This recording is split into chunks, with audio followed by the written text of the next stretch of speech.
Hello guys.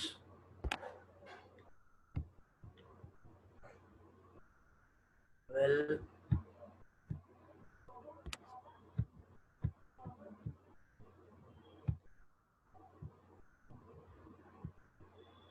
hello. Acha, I was checking the content. We were doing functions of marketing.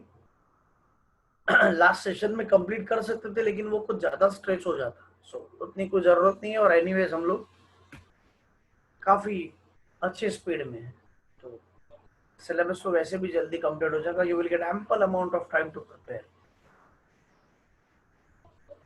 Okay, so सितंबर first week में syllabus complete होना चाहिए, maximum second week उतने तक syllabus complete हो जाएगा। सो वापस बोल रहा हूँ, you will get maximum time to prepare for the board exams. Functions of marketing चल रहा था। First step was marketing research. Basics तुमको इस चैप्टर में क्या याद रखना है पता है? To understand the needs of consumers and develop the product accordingly. So what is the market research? Study of the market, study of the consumers needs, ये सारा identification of needs, what are their problems, what they expect from the businessman, or accordingly you should design your product. So marketing research is very important. Second, buying and assembling, buying correct material, right material for the place of, for the purpose of production. Raw material भी सस्ता हो तो अच्छा है, cost कम हो, plus अगर उसका क्वालिटी अच्छा हो तो फिनिश प्रोडक्ट्स अच्छे निकलेंगे। The quality is low, finish products अपने आप खराब होंगे। और कॉस्ट कम होगा तो भाई हम लोग प्राइस भी कॉम्पिटिटिव रख सकते हैं। What is competitive price? Competitor से कम प्राइस, अच्छी प्राइस, यहाँ पे लोग हमारे गुड्स खरीद सके। So in order to make our product price, or in order to make our price competitive, we should focus on reducing the cost on the raw materials.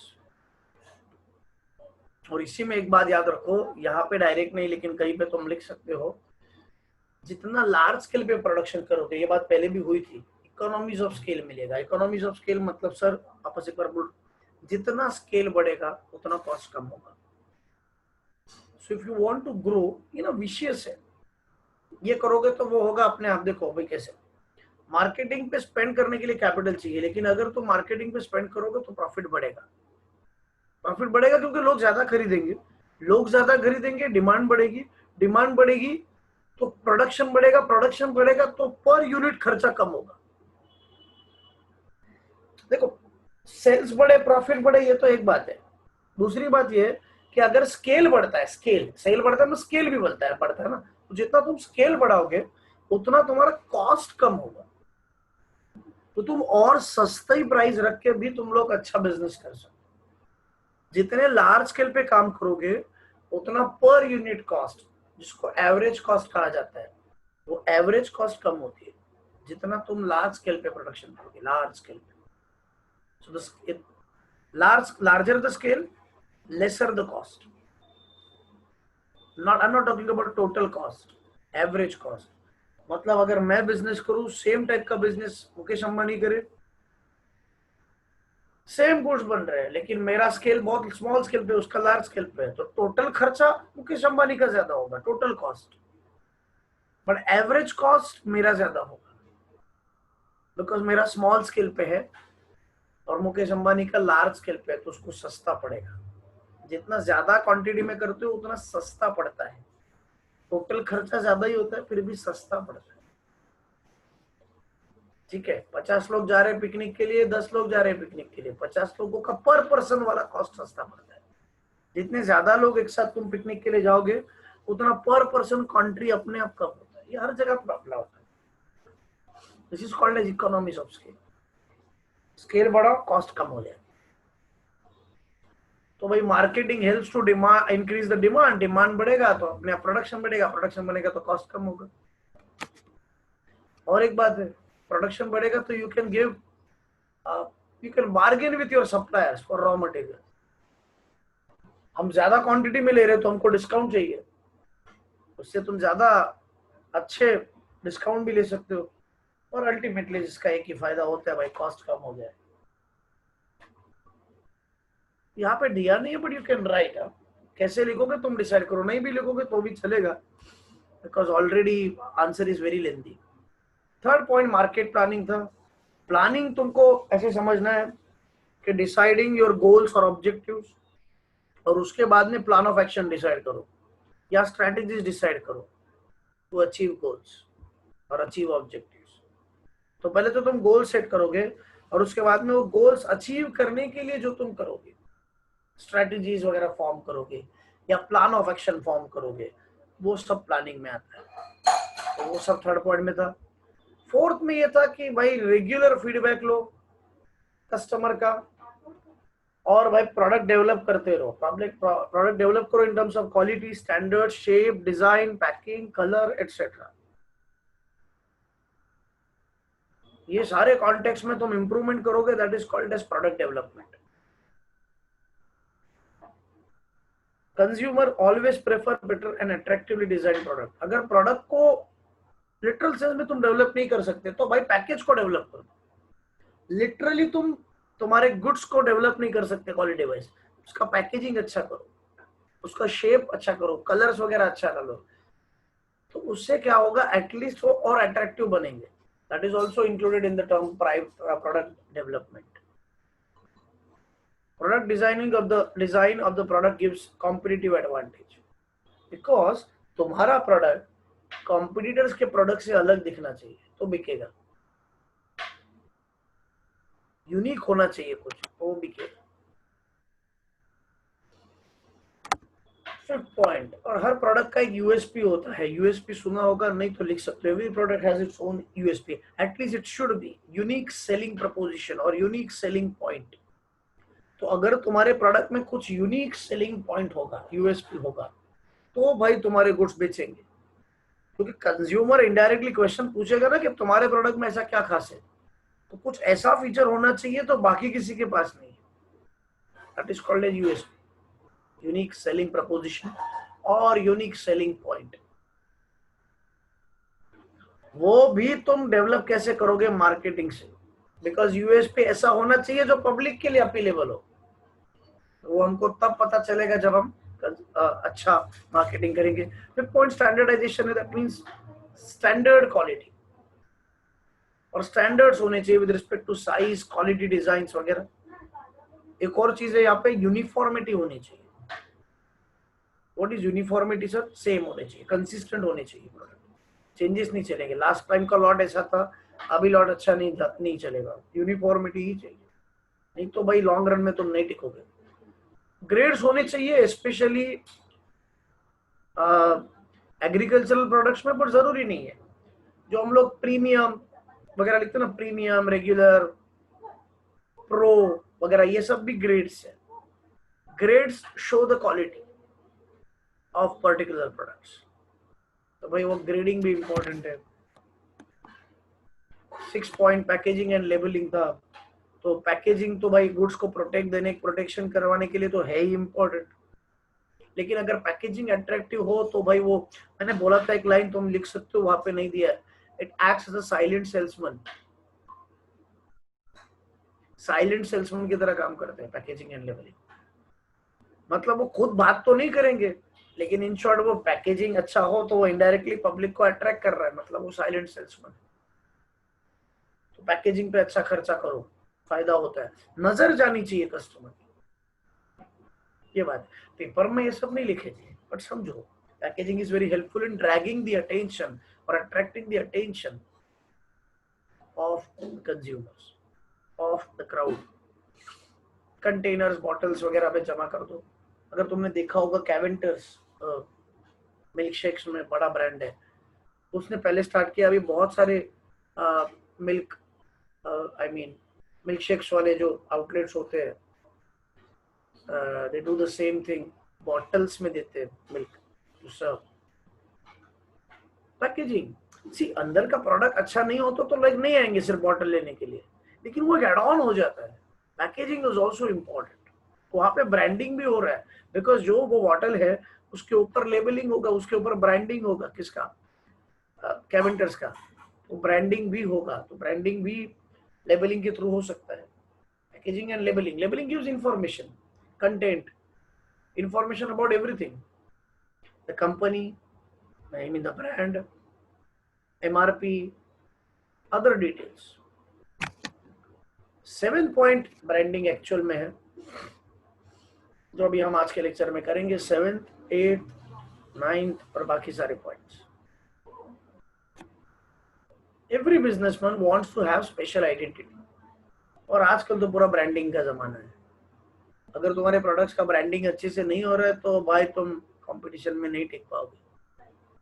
Branding is a process of giving special identity to a product through unique brand name to differentiate it from the competitors product. In simple words, giving of distinct name, कुछ एक अलग नाम, distinct means different, to one's product is called as branding. भाई brand तब होना जब वो unique हो। Registered brands are known as trademark, ये सबने सुना होगा। Now, one thing I would like to tell you over here is, याद रखो, अभी it is not possible to directly communicate with you, I mean interaction is not possible, ऐसे possible नहीं होगा। कुछ बातें जो मुझे डिस्कस करनी है, बहुत सारे स्टूडेंट्स ट्रेडमार्क को अच्छे से नहीं समझते। सबको बेसिक मीनिंग पता है, तुमने अकाउंट्स में ट्रेडमार्क पढ़ा होगा और साथ ही साथ पेटेंट्स, कॉपीराइट्स भी पढ़ा होगा। इन तीनों को आईपीआर के अंडर गिना जाता है। IPR stands for intellectual property rights, जो तुमको कभी ना कभी आएगा, और जनरल नॉलेज के लिए भी पता होना चाहिए what is IPR. IPR stands for intellectual property rights. ये दिमाग की उपज है, ये इंसानी दिमाग की उपज है। It is a creation of human mind और ह्यूमन इंटेलेक्ट। आईपीआर वहां पे नहीं लिखना है, लेकिन सुन लो, ज्यादा नहीं, बस काम की बात ही करेंगे। तो उसमें ट्रेडमार्क, पेटेंट्स और कॉपीराइट्स आता है। आईपीआर के अंडर ट्रेडमार्क, पेटेंट्स, कॉपीराइट्स आते हैं। तो ब्रांडिंग तो भाई ट्रेडमार्क्स के अंडर ही आएगा ऑब्वियसली, जो मार्क होता है वो।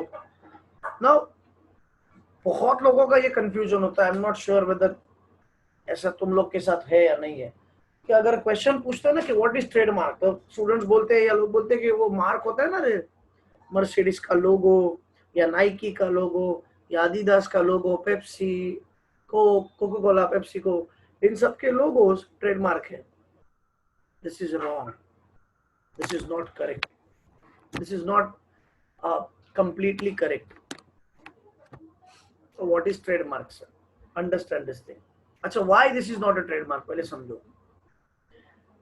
Trademark is an intangible asset, intangible है, बराबर है, ये तुमने बुक कीपिंग में पढ़ा है। What is intangible, sir? Intangible मतलब we cannot see those articles. Intangible thing means we cannot see, we cannot touch, we can only feel, right? तो ट्रेडमार्क तो दिखता है, मार्क तो दिखता है, तो ट्रेडमार्क तो, समझ रहे हो बात को? तो अगर वो मार्क दिखता है, if that mark is visible, तो वो टेंजिबल हो ही नहीं सकता। इसीलिए मैं बोल रहा हूं, तो सर तुमने कुछ रॉन्ग नहीं पढ़ा है। देखो बात समझो, ट्रेडमार्क लोगो नहीं है। ट्रेडमार्क उस लोगो यूज करने का एक्सक्लूसिव राइट है जो एक पर्टिकुलर पर्सन को मिलेगा। Without this persons permission, no one can commercially use such mark. Say for example, with HM classes is a registered brand, trademark है। तो मैं अगर इंडिविजुअल लेवल पर चाहूँ कि भाई मुझे क्लासेस ओपन करने और काम करते हैं HM क्लासेस के नाम से ही ओपन करते हैं, मैं नहीं ओपन कर सकता without the permission of HM sir. हाँ, HM सर ने परमिशन दे रही तो कुछ भी हो सकता है। वाई? HM सर के पास ट्रेडमार्क है। ये सब अगर की बात चल रही है, अगर है तो बुद्धि में जा रहा है। So this exclusive right which is available to HM sir, this right cannot be seen or cannot be touched, but it can be felt. Sir, क्या right क्या है? Right to use that mark for commercial purpose. मतलब पैसे कमाने के लिए sir वो, या इकोनॉमिक एक्टिविटी के लिए सर वो HM क्लासेस का लोगो यूज करेंगे, क्योंकि उनके नाम पे ब्रांड रजिस्टर है, तो और कोई नहीं कर सकता। नहीं तो क्या होगा भाई, मैं उनका नाम यूज करके खुद पैसा कमा लूंगा, उनके ब्रांड का एडवांटेज मैं ले लूंगा, नहीं चलेगा। तो अगर ब्रांड सेट करना है तो भाई ब्रांड रजिस्टर करवा दो under trademark. So understand this thing, trademark is an intangible asset because trademark is not a logo. Trademark is an exclusive right to use that logo. If any other person uses without your permission, then you can stop that person. You can file a suit against that person. मतलब case, suit case नहीं, suit का मतलब case. You can file a suit against that person. बुद्धि में जा रहे हैं? तो किसी और का ट्रेडमार्क तुम यूज नहीं कर सकते, सिंपल सी बात। और भी उसमें कुछ है आईपीआर में, बस टॉपिक निकला इसलिए थोड़ी सी बात कर लेते हैं, मुझे लगता है जरूरी है इसलिए। पेटेंट्स और कॉपीराइट्स है आईपीआर में, क्योंकि जब ट्रेडमार्क होता है अकाउंट्स में तुमने सुना होगा, साथ ही साथ पेटेंट्स और कॉपीराइट्स भी सुना होगा। तो पेटेंट्स और कॉपीराइट्स भी इंटेंजिबल है। Patents is associated with inventions, तो इन्वेंशन दिखता है। सपोज मैंने कोई पार्ट ढूंढा, ऐसा पार्ट जो बाइक में अगर इंस्टॉल कर देंगे तो बाइक का माइलेज डबल बढ़ेगा, बहुत अच्छा माइलेज देगी बाइक। अगर वो उस पार्ट को बस वहां पे फिट करना है, इंस्टॉल करना है उधर पे, हो गया बस समझो, सुपर फिल्टर करके देगा, इंजन का लाइफ भी बढ़ जाएगा और माइलेज भी बढ़ जाएगा। ऐसा अगर मैंने पार्ट ढूंढा, इसके पहले ऐसा पार्ट किसी ने नहीं ढूंढा है, तो it's an invention, very unique invention. Develop नहीं किया मैंने, एक नया प्रोडक्ट ही बनाया, नया पार्ट ही बनाया, बस वो पार्ट इंजन के साथ कनेक्ट कर दो, माइलेज बढ़ जाएगा। ऐसा कभी किसी ने सोचा नहीं है। सपोज एग्जांपल दे रहे हैं, तो भाई ये इन्वेंशन है, तो मुझे ये रजिस्टर करवाना पड़ेगा। अगर मैंने उसके पेटेंट्स ले लिए तो भाई कोई और यूज नहीं कर सकता। मैं कल किधर देख रहा था, x-ray machine, I don't remember the name, बहुत गंदी आदत है नाम बोलने की, you can check on Google. जिसने एक्सरे टेक्नोलॉजी, एक्सरे होता है ना, उसका टेक्नोलॉजी जिसने डेवलप किया, जिसने इन्वेंशन किया एक्सरे मशीन का, फ्रेंचर ऐसा कुछ नाम है, मैंने गूगल, तुम कर सकते हो बाद में, फ्रेंचर या फ्रेंचिंग ऐसा कुछ नाम होगा। उन्होंने पहले अपने वाइफ पे एक्सपेरिमेंट किया लगातार, फिर उन्होंने देखा, नोटिस किया वो रेज देख पा रहे हैं, और फिर बाद में उसके ऊपर रिसर्च हुआ, उस बेचारे एक्सपेरिमेंट्स में उसके वाइफ की डेथ हो गई क्योंकि कैंसर हो गया।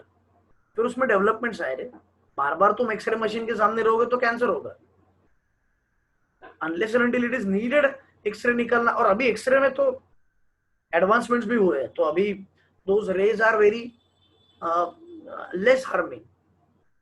सो अभी तो बात अलग है। अच्छा, बात ये नहीं है कि उसके वाइफ को कैंसर वगैरह हुआ, उसके बाद छोड़ो, जो हुआ वो गलत हुआ। उस बंदे ने एक्सरे के टेक्नोलॉजी का पेटेंट अपने नाम पे नहीं लिया। अगर वो पेटेंट लेता, because he devoted this particular invention to the humanity, तो मैं नहीं कमाऊंगा, सबके लोगों को बेनिफिट मिलना चाहिए, सब लोगों को। ये इंटेंशन से उन्होंने एक्सरे का डेवलपमेंट किया, लेकिन बंदा फाइनेंशियली बहुत पुअर कंडीशन में मर गया, अनफॉर्चुनेटली बहुत खराब कंडीशन में गया बेचारा। मतलब जब जा गया तभी उसकी financial condition was very poor. अगर वो पेटेंट निकालता तो भाई कितना कमा लेता, और बाद में सोशल वर्क भी कर लेता, करना चाहिए था। एक इंडिया में भी एक एग्जांपल है, Jagdish Chandra Bose, I guess father of wifi technology, father of wifi can say, wireless technology का फादर, जिसने पहले वायरलेस कनेक्शन का इन्वेंशन किया था। अगर उस वक्त जगदीश चंद्र बोस, सर जगदीश चंद्र बोस अगर इन्वेंशन पेटेंट्स के लिए अप्लाई कर लेते तो इंडिया के पास उसका पूरा पेटेंट राइट्स होता। अनफॉर्चुनेटली नहीं किया, क्योंकि मैन विद एथिक्स, नॉलेज कभी कमर्शियल पर्पस के लिए यूज नहीं होना चाहिए, नॉलेज हमेशा ह्यूमैनिटी के लिए होना चाहिए वगैरह वगैरह, तो नहीं लिया। अगर लेते तो बहुत कुछ फायदा होता, क्योंकि उसी पे बेस बाद में सब कुछ आया, ब्लूटूथ, वाईफाई, जो भी है, रेडियो फ्रीक्वेंसीज, एवरीथिंग, जो भी वायरलेस है। आज हम जो भी वायरलेस बात कर रहे हैं, Jagdish Chandra Bose was a source behind this. इसलिए मैं बोल रहा हूँ कि भाई पेटेंट्स लेना बहुत जरूरी है। ऑब्वियसली हम कोई साइंटिफिक इन्वेंशन नहीं कर सकते, हमारा तो कॉमर्स बैकग्राउंड है, लेकिन अगर कोई होता है तुम्हारे कांटेक्ट में भी ना है तो एडवाइस तो जरूर करो कि पेटेंट्स ले लो भाई, पेटेंट्स ले लो। पेटेंट्स तो भाई बहुत चीजों का मिल सकता है, कुछ अगर तुमने इन्वेंशन किया तो तुमको पेटेंट्स मिलेगा, और अगर तुमको पेटेंट्स मिलेगा तो तुम उसको कमर्शियली यूज कर सकते हो, पैसे कमा सकते हो, तुम्हारे परमिशन के बगैर कोई और यूज नहीं करेगा। बहुत सारी चीजें कुछ लोग आज भी नहीं करते, कुछ लोग आज भी वो ह्यूमैनिटी के लिए डिवोट करते हैं। बराबर है, बराबर है, very very good, very good. लेकिन बात समझो, एट द सेम टाइम अपने को फाइनेंशियल पार्ट भी संभालना है, तो वो दोनों संभाल सको तो और अच्छा है। मैं तो बोलता हूँ भाई, मेरा पर्सनल ओपिनियन है कि पेटेंट्स ले लो, अगर तुमको लगता है पैसे कमाना नहीं चाहिए तो भी कमा और डोनेट करो। खैर छोड़ो, एनीवेज पेटेंट्स बोलना था। एक और चीज रहा नहीं जा रहा है, इसलिए मैंने लास्ट लेक्चर डिस्कस नहीं किया, मुझे रहा नहीं जा रहा है इसलिए मैं बोल रहा हूँ। पेटेंट्स का यहाँ से डायरेक्ट कोई कनेक्शन नहीं है, लेकिन you should know, it is my moral duty to discuss this thing, इसीलिए मैं ये डिस्कस करना चाहता हूँ। ये भी डिस्कस कर लेते बिकॉज वी हैव टाइम, और कुछ नया स्टार्ट नहीं करेंगे, आज यहीं पे रुकेंगे। You know turmeric, right? हल्दी, हल्दी, टर्मरिक का पेटेंट यूएस ने क्लेम किया था कुछ साल पहले, 1990s में, बहुत पहले की बात नहीं है। अच्छा, टर्मरिक मतलब जो हम खाने में यूज करते हैं वैसी वाली, टर्मरिक का medicinal use, medicinal use, medicine में यूज करने का दावा यूएस गवर्नमेंट ने किया। यूएस गवर्नमेंट को पेटेंट मिल भी जाता था, बिकॉज उन्होंने ये बताया कि टर्मरिक कौन से कंट्री में होता है हमको उससे लेना देना नहीं है, लेकिन हमने उसका मेडिसिनल यूज ढूंढा है, तो हमको मेडिसिनल यूज टर्मरिक का के लिए पेटेंट मिलना चाहिए। पेटेंट के लिए एप्लीकेशन दिया, मिल भी जाता। इंडिया के एक साइंटिस्ट है, very renowned scientist, Padma Vibhushan award winner doctor Raghunath Mashelkar, pupil या student of Bharat Ratna award winner CNR Rao. You should know, you should no.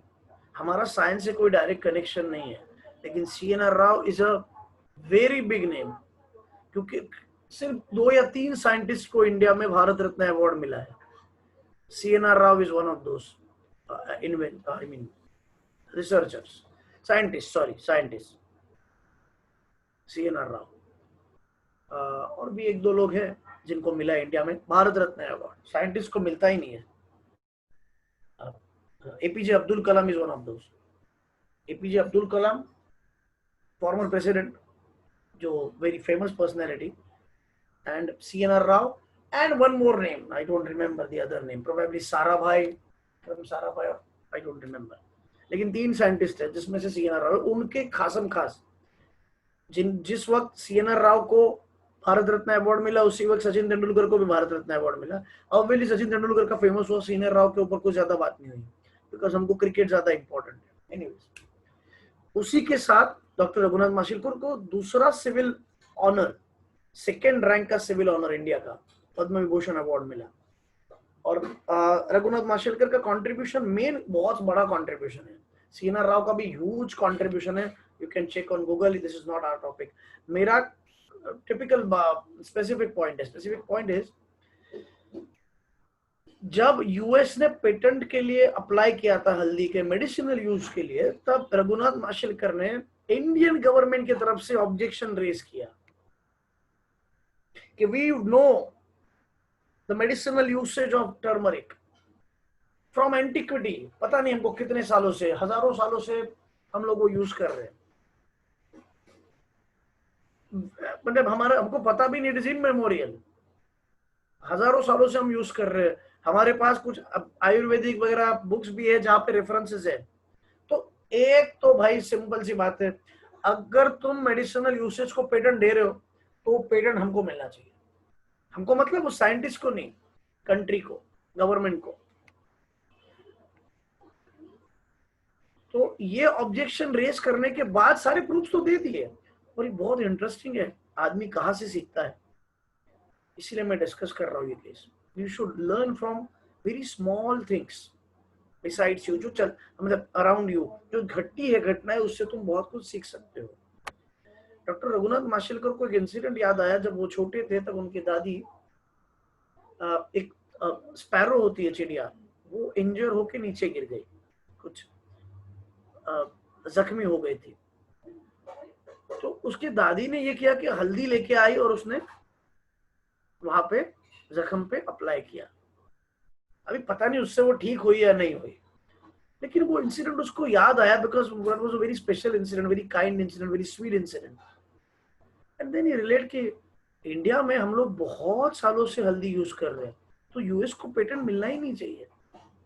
एक तो पेटेंट मिलने की बात नहीं है, और अगर मिल सकता है तो सिर्फ इंडियन गवर्नमेंट को मिलेगा। भले लेट आंख खुली, जो कभी दूसरे बंदे करते तब हमको रियलाइज होता है अपने चीजों का इंपॉर्टेंस। तो यूएस ने जब समझा तब इंडिया ने माना कि हाँ बिल्कुल, एप्लीकेशन दिया और जीत गए, और इंडिया को, गवर्नमेंट ऑफ इंडिया को उसका पेटेंट मिल गया, thanks to scientist doctor Raghunath Mashelkar. Biggest contribution, biggest contribution, his biggest contribution. और भी बहुत कुछ हुआ है, बहुत बहुत बड़ा इन्वेंशन हुआ है, very big name in the field of science, technology, education also, बहुत बड़ा कॉन्ट्रीब्यूशन। सोच भी नहीं सकते तुम लोग, ये लोग ज्यादा फेमस नहीं होते क्योंकि इनको मीडिया कभी ज्यादा फेमस नहीं करते। सीएनआर राव तो उससे भी कम फेमस है। I mean is a very simple man, south Indian है, बहुत बड़ा नाम है, बहुत बड़ा नाम है CNR Rao, forget about it, Indian है, दैट्स इट। अगर ये पेटेंट इंडिया को नहीं मिलता तो क्या होता, इसलिए मैं बात कर रहा हूँ इसके ऊपर। अगर ये पेटेंट इंडिया को नहीं मिलता तो जितने भी मेडिसिन से, आयुर्वेदिक मेडिसिन जिसमें हल्दी यूज होती है एज अ प्राइमरी प्रोडक्ट, वो सारे प्रोडक्ट्स बैन हो जाते, या हमको परमिशन लेनी पड़ती यूएस गवर्नमेंट से और उनको रॉयल्टी पे करनी पड़ती, या उन्हीं से हमको इंपोर्ट करनी पड़ती चीजें। समझो बात को, बहुत सारे मेडिसिन में टर्मरिक यूज होता है, ये सारे चीजों के लिए हमको यूएस गवर्नमेंट की परमिशन लेनी पड़ती है, बहुत बड़ा लॉस होता है इंडियन गवर्नमेंट को। और जबकि वो हमारे प्रोडक्ट है तो भी। Same thing was happened with basmati rice, US government ने क्लेम किया था, पूरी दुनिया जानती है कि इंडिया में हुआ था, लेकिन यूएस गवर्नमेंट ने क्लेम किया था, वापस सेम साइंटिस्ट उनके इनिशिएटिव से बासमती राइस का पेटेंट हमको मिल गया।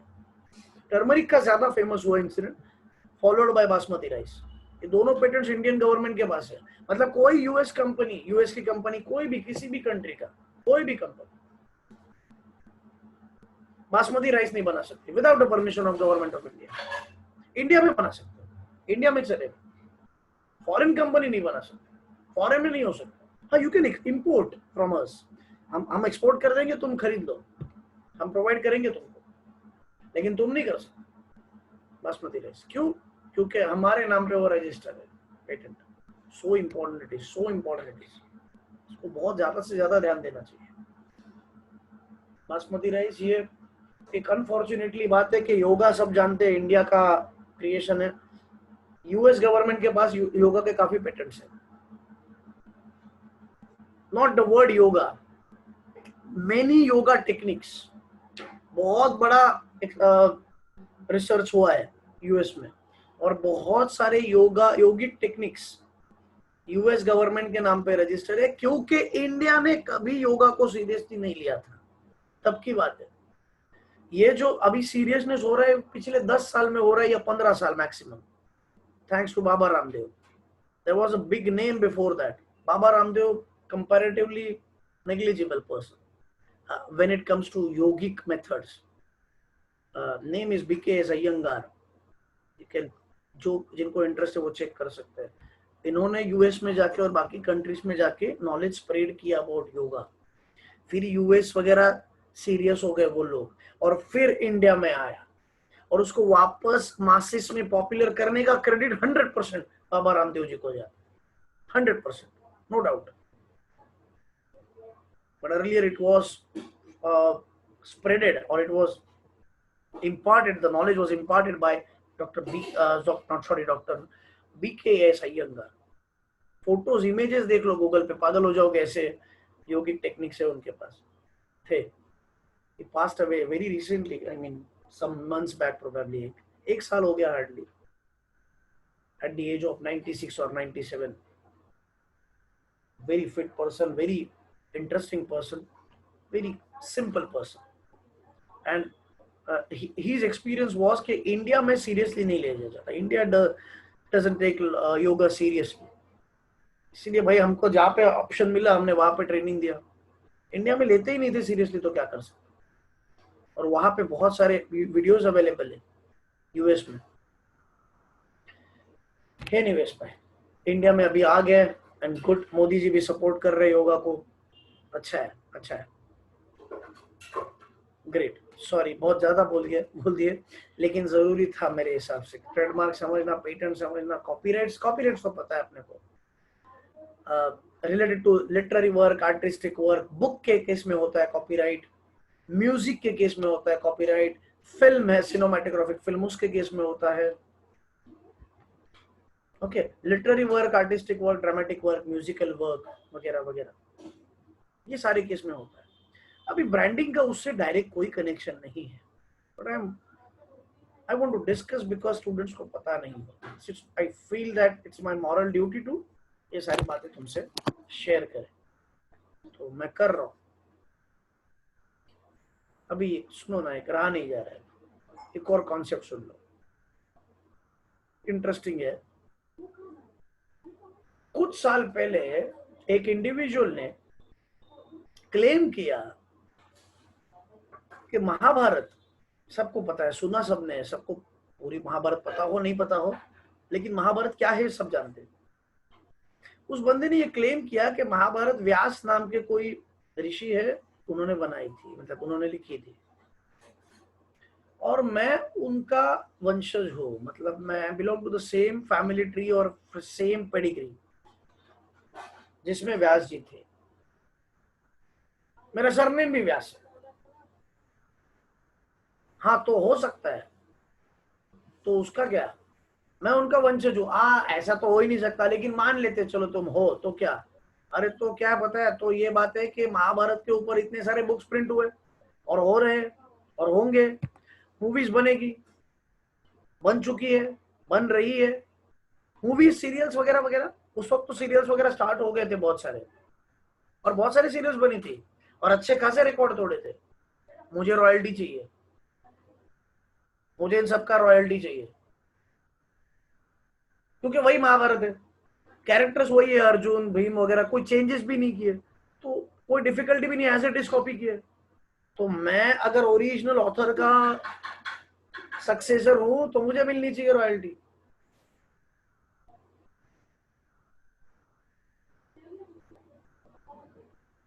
बहुत अच्छा आर्ग्यूमेंट है, प्रूव भी हो चुका था ऑलमोस्ट कोर्ट ने. क्योंकि देखो बात समझो, व्यास जी का वंशज है, ये प्रूव करने के लिए उसके पास छोटे से प्रूफ है, लेकिन किसी सामने वाले बंदे के पास ये तो प्रूफ नहीं होगा कि वो व्यास जी का वंशज नहीं है. ये तो प्रूफ नहीं होगा. उसके पास 4-5 प्रूफ है तो भी मानना पड़ेगा. और वो ये तो बोल ही नहीं रहे, वो ये बोल रहे कि मुझे कोई ना कोई तो ऑथर होगा, तो व्यास जी है नॉन ऑथर, उनका सक्सेसर हो, तो मुझे रॉयल्टी चाहिए. जीत जाता बंदा और करोड़ों रुपए मिल जाते हैं बिना कुछ किए. अगर कॉपीराइट्स एक्ट 1957 में ये लाइन ना होता, वो लाइन ये है कि जो ऑथर होगा उसके लाइफ टाइम तक तो उसको कॉपीराइट मिलेगा, उसकी डेथ के बाद 60 इयर्स तक कॉपीराइट मिलेगा. 60 इयर्स तक. ये जनरल नॉलेज के लिए पता हो भाई, किसी को बोलने के लिए, ढांचे देने के लिए कि भाई देखो हमको कितना सारा नॉलेज है. वी शुड नो, क्योंकि देखो ट्रेडमार्क्स ऐसी बातें जो तुम बिजनेस करोगे तो काम आएगी. पेटेंट सवाल नहीं पैदा होता क्योंकि तुम इन्वेंशन नहीं करोगे. आई मीन चांस नहीं है, मैं अज्यूम करता हूँ, वो तो भाई अच्छा है, लेकिन क्रिएटिव बहुत लोग हो सकते हैं, तो उनको पता होना चाहिए कि कॉपीराइट कितने सालों तक रहता है. तो बात समझो कि अगर तुम कॉपीराइट के अंडर प्रोटेक्शन ले लोगे तो तुम्हारी जिंदगी भर तक तुमको रॉयल्टी मिलेगी, जब तक है जान. उसके बाद भी, जिंदगी के बाद भी, जिंदगी के साथ भी, जिंदगी के बाद भी, लेकिन जिंदगी के बाद 60 साल तक, उससे ज्यादा नहीं. मतलब वो जावेद अख्तर जी है, लिरिसिस्ट है, फादर ऑफ फरहान अख्तर। फरहान अख्तर, हाँ। तो जावेद अख्तर के लाइफ टाइम तक पूरा रॉयल्टी मिलेगा जितने गाने उन्होंने लिखे हैं, वो जहां पे यूज होंगे कमर्शियली। उसके बाद फरहान अख्तर को भी रॉयल्टी मिलनी चाहिए 60 इयर्स तक। तो फरहान अख्तर का भी लाइफ कट जाएगा, क्योंकि जावेद अख्तर के डेथ के बाद 60 इयर्स उनके पोते को भी मिलनी चाहिए, रॉयल्टी मिलेगी, लेकिन 60 इयर्स मैक्सिमम, उसके बाद नहीं मिलेगी। उसके बाद कोई भी यूज कर सकता है, उसके बाद उसके ऊपर कॉपीराइट हट जाएगा।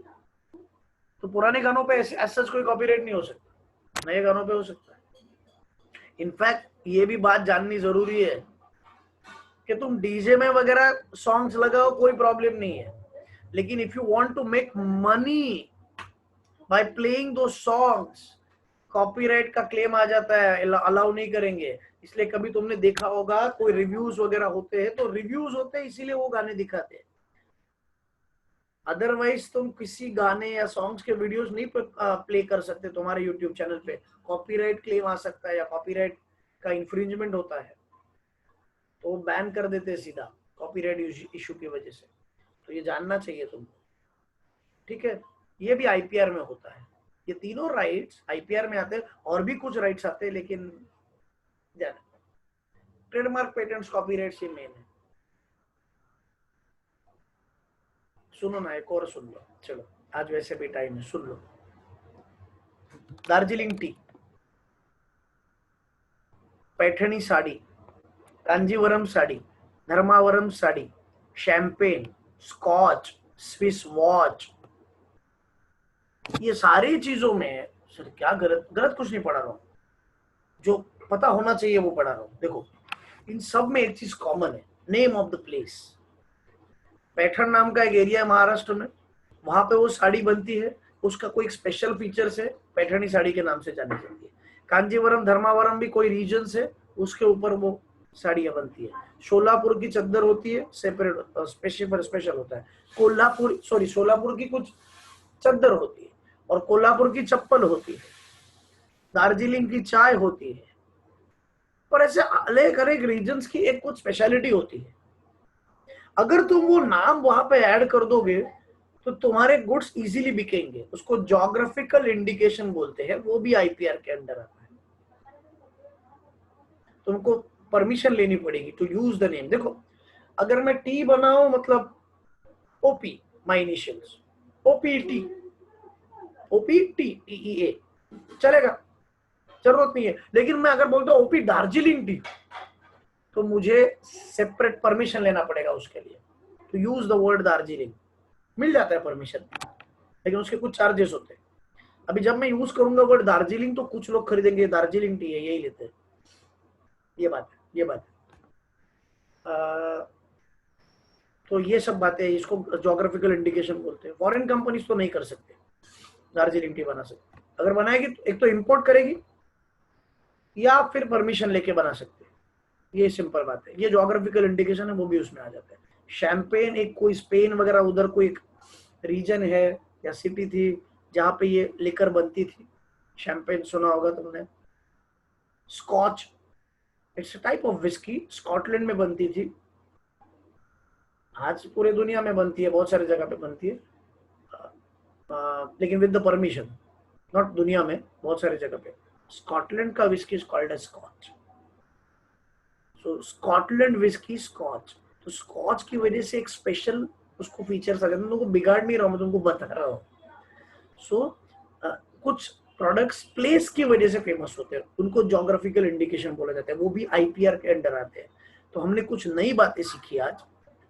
आईपीआर मतलब इंटेलेक्चुअल प्रॉपर्टी राइट्स, जिसके अंडर ट्रेडमार्क भी आता है, पेटेंट्स भी आता है, कॉपीराइट भी आता है, ज्योग्राफिकल इंडिकेशंस, डिजाइन्स भी आते हैं। तो भाई आज अभी और बस हो गया, इसमें और डिटेल में घुसने की जरूरत नहीं है। ट्रेडमार्क्स हो गया, समझ में आ गया होगा। ट्रेडमार्क्स मैं वापस बोल रहा हूँ, मार्क नहीं है, लोगो नहीं है। लोगो या मार्क यूज करने का एक्सक्लूसिव राइट है, which is available to a particular person. This is called as trademarks. That's it. So trademarks cannot be copied. Branding helps to get recognition among the consumers. It can help to get new business and increase brand awareness in the market. 8 point, customer service support services. Customer is the king of the market, hence business needs to take necessary steps for satisfaction of the consumer or customer. Business needs to take, अच्छा यहाँ पे customer लिखना और consumer protection वाले part में consumer लिखना, वहां पे कस्टमर मत लिखना. Business needs to take every possible efforts to provide support services to customer. Customer support service चाहिए, कस्टमर फीडबैक सेल चाहिए. Timely support services helps to gain customers loyalty. अगर तुम्हारे पास कस्टमर सपोर्ट सर्विस अच्छी है तो customers तुम्हारे पास रहेंगे. You will maintain your existing customers and you can attract new customers also. The business can provide the support services like pre purchase service, demo वगैरह. Demonstration हम लोग दिखाएंगे, हमारी तरफ से एक बंदा आएगा जो आपको डेमो दिखा के चला जाएगा. ये प्री सेल्स में आता है. कंज्यूमर हेल्पलाइन है. After sale service, guarantee, warranty, service parts वगैरह, स्पेयर पार्ट्स हम प्रोवाइड करते हैं. वाटर प्यूरिफायर परचेज करते हैं. अगर आफ्टर सेल सर्विस स्ट्रॉन्ग नहीं रहेगा तो वाटर प्यूरिफायर किस काम का? इसीलिए तो हम बहुत सारे लोग एक्वागार्ड वगैरह अभी भी परचेज करते हैं. उसका reason is very simple. Easily parts available है, इजी आफ्टर सेल सर्विस है, इसलिए. क्योंकि इसमें तो मस्ट है, गाड़ी कार्स वगैरह के इसमें मस्ट है भाई आफ्टर सेल सर्विस. और ऐसा भी नहीं है कि एक ही बार चाहिए, बार बार चाहिए. बिगड़ भी सकता है, बिगड़े नहीं, लेकिन रेगुलर मेंटेनेंस चाहिए. तो वो सारी सर्विसेज प्रोवाइड करनी चाहिए. Technical help, technical assistance, product demo etcetera. Product demo pre sales में ही आता है to the customers. This services help in getting, retaining and growing the customers. Customers को हासिल करना, उनको मेंटेन रखना, रिटेन करना, और भाई कस्टमर बेस बढ़ाना. ये कस्टमर सपोर्ट सर्विस से होता है. इसमें प्री सेल्स, कंज्यूमर हेल्पलाइन, अगर कुछ प्रॉब्लम है, फीडबैक या क्वेरीज, तो कंज्यूमर हेल्पलाइन चाहिए भाई. कंज्यूमर्स वहां पे कांटेक्ट करेंगे. तो ये हो गया भाई 8 point. Next 9th point is pricing. Very important. अगर प्राइसिंग, देखिए ये पहले ही थोड़ा बहुत डिस्कस हुआ था, अगर प्राइसिंग परफेक्ट नहीं है तो डिमांड नीचे जाएगी. Because you know law of demand, there is an inverse relation between price and demand. Price कम करोगे तो डिमांड बढ़ेगा, प्राइस बढ़ा दोगे डिमांड कम होगा. Not always, but this is the normal rule, right, of Alfred Marshall. There is an inverse relation between demand and price. So pricing is very important. But pricing has to be, I mean, a producer has to be very cautious while deciding pricing. Price decide करते time. क्यों? क्योंकि ज्यादा price रखे तो problem क्या होता है, demand गिरेगी. कम प्राइस रखेंगे तो प्रॉफिट कम होगा. तो भाई हमको एक रीजनेबल प्राइस रखनी है, परफेक्ट प्राइस रखनी है, जिससे डिमांड भी बढ़े, डिमांड भी अच्छी रहे, और भाई अपने को लॉस भी ना हो. So pricing is one of the most important as well as challenging function. देखो प्राइसिंग भी मार्केटिंग में ही आता है. Many times prices of the product decide the success or failure. Pricing ज्यादा होगा तो प्रोडक्ट फेल हो सकता है, प्राइसिंग बहुत कम हुआ तो भी प्रोडक्ट फेल हो सकता है इन द लॉन्ग रन. मैंने बोल चुका हूं, मैं ब्लैकबेरी वगैरह का एग्जांपल देखिए. आईफोन भी अगर बहुत सस्ते में बेचेगा तो पक्का ब्रांड खत्म हो जाएगा एप्पल का. तो ब्रांड का एक रीजन ये भी है, मेन रीजन ये है कि प्राइसिंग प्रीमियम है. दिखता प्रीमियम है, प्राइसिंग भी प्रीमियम है. प्राइसिंग ज्यादा हो जाएगी तो सबके पास आ जाएगा, तो बहुत सेल बढ़ेगा, लेकिन शॉर्ट रन में, लॉन्ग रन में पक्का लॉस होगा. Pricing plays an important role in the market where there is cut throat competition. Cut to cut, पूरा जबरदस्त कंपटीशन है जहाँ पे. While determining the price of the product, businessman needs to consider factors like cost, क्योंकि जितना cost ज्यादा उतनी price ज्यादा. डिजायर्ड प्रॉफिट्स, तुम जितना प्रॉफिट चाहते हो उतना तुम प्राइस ज्यादा रखोगे. Price of the competitors product, very important part. तुम बहुत ज्यादा प्राइस पे बेचोगे और कॉम्पिटिटर सस्ते भाव पे बेच रहा है, नहीं चलेगा. तुमको तुम्हारा कॉम्पिटिटर के हिसाब से प्राइस डिसाइड करनी है. दो दुकान बाजू बाजू में है सपोज, तो प्राइस बहुत कम रखनी चाहिए दोनों को, तो ही दोनों के प्रोडक्ट्स बिक सकते हैं. Product businessman needs to consider like cost, desired profits, price of the competitor's product, demand for the market product, obviously, demand अगर ह्यूज है तो डेफिनेटली प्रॉफिट सॉरी प्राइस ज्यादा रखोगे। नहीं सर, प्राइस और डिमांड में इनवर्स रिलेशन है, demand और प्राइस में डायरेक्ट रिलेशन है। नहीं समझा, मैं बताता हूँ। देखो देखो, प्राइस और डिमांड के बीच में उल्टा रिलेशन है कि प्राइस बढ़ेगा तो डिमांड कम होगा, है ना, और प्राइस कम होगा कम करेंगे तो डिमांड बढ़ेगा, करेक्ट। लेकिन अगर तुम्हारे प्रोडक्ट का डिमांड बहुत ज्यादा है तो प्राइस कम रखोगे या ज्यादा रखोगे? ज्यादा रखोगे, डेफिनेटली ज्यादा रखोगे। जब डिमांड नहीं है, लॉकडाउन वगैरह जो भी रीजन है, तो तुमको प्राइस कम रखनी पड़ेगी। तो डिमांड और प्राइस के पॉइंट ऑफ व्यू से देखोगे तो डायरेक्ट रिलेशन बनता है। तो अल्फ्रेड मार्शल रॉन्ग है ये मैं बात नहीं कर रहा हूं, मैं बोल रहा हूं कि तुम कौन से पॉइंट ऑफ व्यू से देखते हो, अकॉर्डिंगली रूल चेंज होता है। When you consider price first, price and demand as inverse relation, indirect relation है। But when you consider demand first, कि डिमांड बहुत ज्यादा है आपके प्रोडक्ट को, सर 20 रुपया नहीं 25 रुपया पर प्रोडक्ट रखो तो भी लोग खरीदेंगे। तो अगर लोग खरीदने के लिए तैयार है तो क्यों 20 रुपया रख रहे हो, 25 रुपया रखो। बुद्धि में जा रहा है, यही बात है। Business needs to change prices as per the need of the market. तो भाई चेंज भी करना चाहिए as per the needs of the market. If the prices are too high, भाई वही है, they are going to lose their customers, and the prices are too low, losses. So दोनों में proper balance होना चाहिए प्राइसिंग में, बस यही बात है। Last few points, 10th point, promotional channels. Promotion is the process of informing customers. उनको promotional campaigns के थ्रू वगैरह कुछ रखो, यूसेज प्राइस वगैरह। एडवर्टाइजिंग, पर्सनल सेलिंग, एडवर्टाइजिंग पता है तुमको, पेड फॉर्म होता है। Personal selling, 1-to-1, door to door जाके। Publicity, you can give example, I mean the best examples are Kapil Sharma show. Movie भी तो प्रोडक्ट है, और उसको बेचने के लिए तो सेलिब्रिटीज कपिल शर्मा शो या बाकी सारे सीरियल्स में भी आते हैं। वो कौन सी तुम्हारी भंगार सीरियल मेरे को बिल्कुल पसंद, तारक मेहता, उसमें भी तो सेलिब्रिटीज आते हैं। बहुत सारे सीरियल्स में सेलिब्रिटीज आते हैं, क्यों? पब्लिसिटी। तो दिस इज पब्लिसिटी। या तो सीरियल्स वगैरह के थ्रू जाओ, या अगर तुम्हारा एंटरटेनमेंट इंडस्ट्री नहीं है तो भाई तुम कैंपेन्स करो, फ्री कैंप्स भरो गरीबों के लिए वगैरह, और भाई उससे पब्लिसिटी करो। मेडिकल कैंप्स होते हैं, गवर्नमेंट के नहीं, किसी फार्मास्यूटिकल कंपनी के या किसी मेडिकल कंपनी के वगैरह फ्री में देते हैं प्रमोशन करने के लिए, पब्लिसिटी है।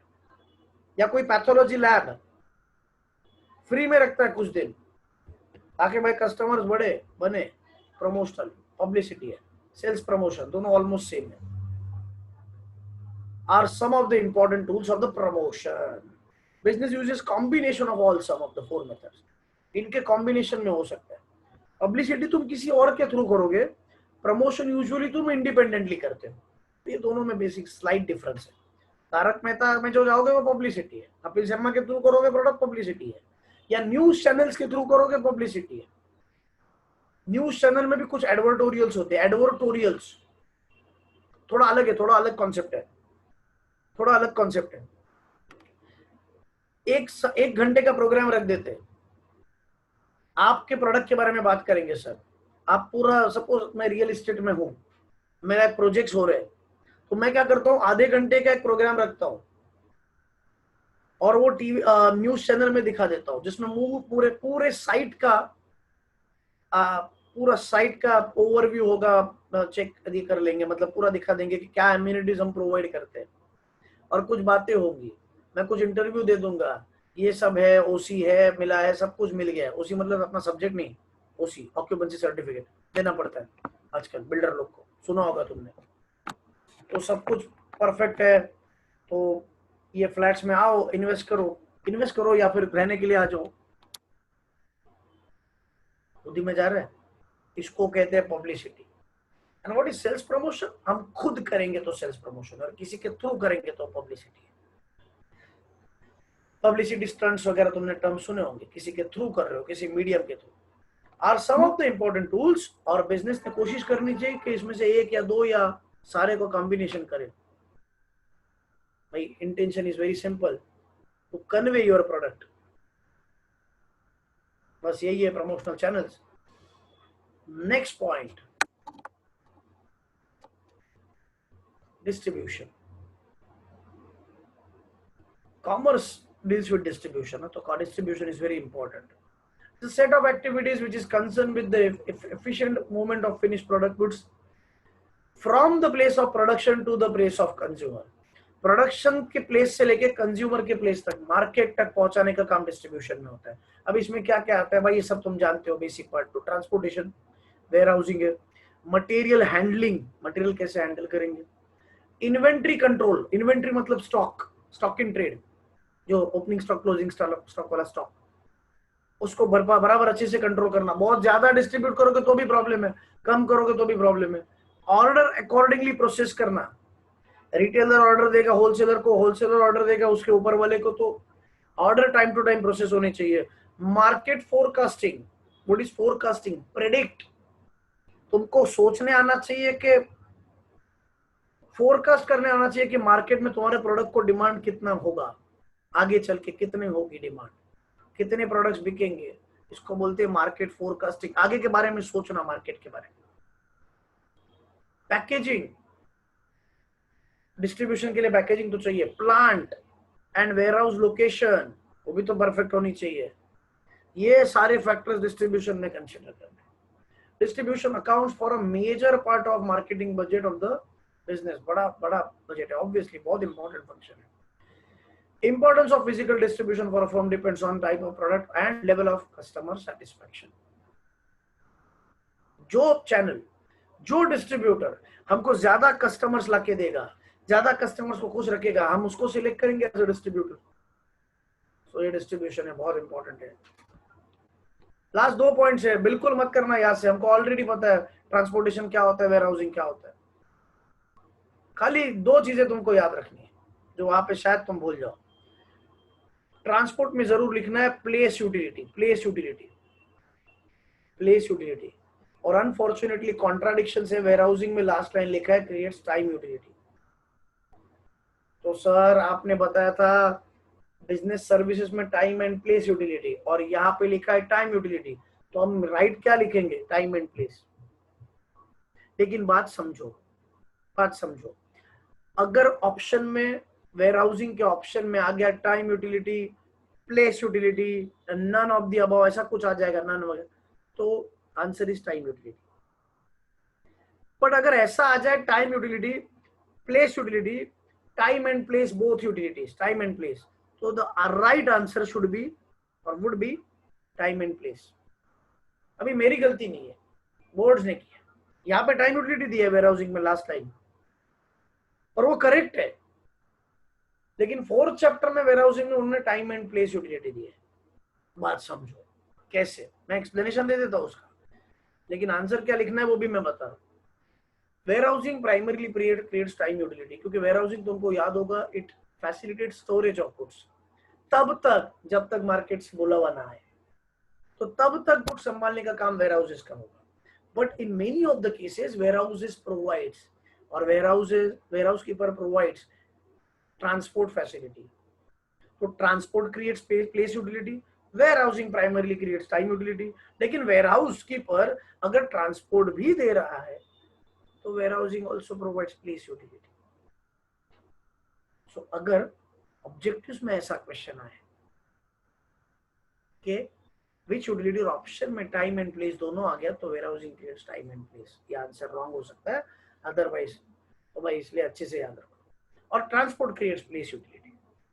अभी ट्रांसपोर्ट में बहुत कुछ दिया है भाई, बहुत सिंपल है, transport goods from one place to another, cost efficient होता है, nature of the product, cost. Third last line देखो ट्रांसपोर्ट के लिए, target market, speed, reliability, frequency, safety, ये सारे इंपॉर्टेंट फैक्टर्स है transport. Road, air, water, railways, pipelines, ये सब था, लेकिन वो सब हटा दिया है अभी। Are some of the important modes of transport.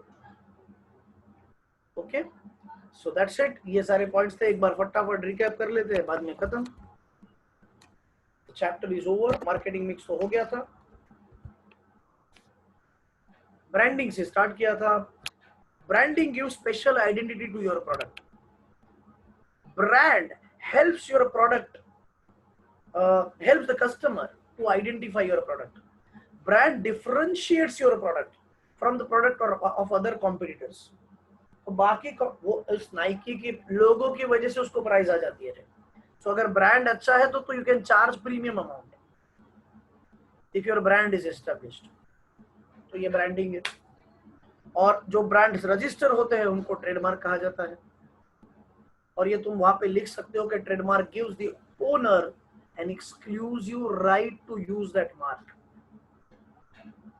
I repeat, owner of the trademark मतलब प्रोड्यूसर वगैरह gets an exclusive right to use that mark. और कोई यूज नहीं कर सकता, सिर्फ वो यूज कर सकता है, उसको ट्रेडमार्क बोलते हैं। सो एक एडिशनल लाइन लिख दो, अच्छा हो जाएगा। फिर कस्टमर सपोर्ट सर्विस है, भाई कस्टमर को अच्छी सपोर्ट सर्विसेज दो, pre sales, after sales services, consumer helpline बनाओ, कंज्यूमर के अगर कुछ क्वेरीज हो तो उनको सॉल्व करो, एटसेट्रा। प्राइसिंग अच्छे रखो, प्राइसिंग कम रखोगे तो भी प्रॉब्लम, ज्यादा रखोगे तो भी प्रॉब्लम। कम रखोगे तो प्रॉफिट नहीं मिलेगा, ज्यादा रखोगे तो डिमांड गिरेगी। तो भाई प्रॉपर प्राइसिंग होनी चाहिए। और उसको कंसिडर करने के लिए what are the factors, cost कितनी है, तुमको कितना एक्सपेक्टेड प्रॉफिट है, तुमको कितना डिजायर है प्रॉफिट की, कॉम्पिटिटर्स के प्रोडक्ट की प्राइस क्या है, डिमांड कितनी है तुम्हारे प्रोडक्ट को, ये सारे फैक्टर, मार्केट कंडीशंस क्या है, कस्टमर्स कौन से टाइप के हैं, ये सारे फैक्टर्स डिसाइड करते हैं कि प्राइसिंग कितनी रखी। Promotional channels, advertisements, personal selling, publicity, sales promotion, इनके मीनिंग्स नहीं लिखने, सिर्फ बोला है उन्होंने कि ये सारे फैक्टर्स कंसिडर करो। और इन सारी चीजों में से कोई एक या दो कॉम्बिनेशन रख लो तो भाई तुम्हारे प्रोडक्ट्स अच्छे बिकेंगे। Because promotional channels would help you out in communicating your product to the outside world. Distribution channel, wholesaler, retailer वगैरह, या सब लोग, ये डिस्ट्रीब्यूशन चैनल भी बहुत इंपॉर्टेंट है। ट्रांसपोर्ट वेयर हाउसिंग इसी में आते हैं, और आगे उन्होंने वापस दिया ट्रांसपोर्ट और वेयर हाउसिंग।